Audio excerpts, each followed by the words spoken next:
From Ronald Reagan, this is President Ronald Reagan's final address to the nation. Watch this. I've spoken of a shining city all my political life. In my mind, it was a tall, proud city, built on rocks stronger than oceans, windswept, God-blessed, and teeming with people of all kinds, living in harmony and peace. A city with free ports that hummed with commerce and creativity. And if there had to be city walls, the walls had doors, and the doors were open to anyone with the will and the heart to get here.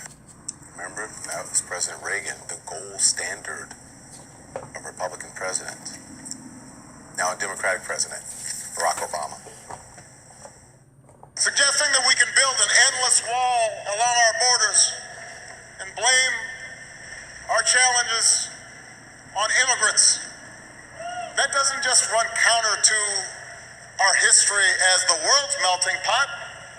It contradicts the evidence that our growth and our innovation and our dynamism has always been spurred by our ability to attract strivers from every corner of the globe. That's how we became America. Why would we want to stop it now? Here's a really, really disgraceful thing, okay? You listening? All of this whole mess is manufactured. It's a manufactured crisis.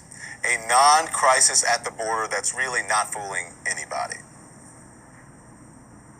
People may think, oh, it's a crisis. They know it's not a crisis.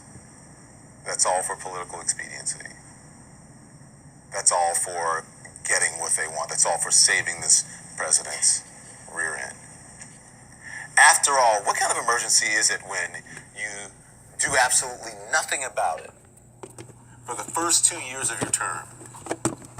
When you let 35 days of shutdown go by and not, incidentally, force 800,000 federal workers to go without their paychecks. When you give Congress 3 weeks to make a deal for far less than you wanted, and then, and only then, declare an emergency. What are we, stupid? A manufactured emergency. All to keep a campaign promise that the majority of Americans don't want you to keep. What kind of emergency is that?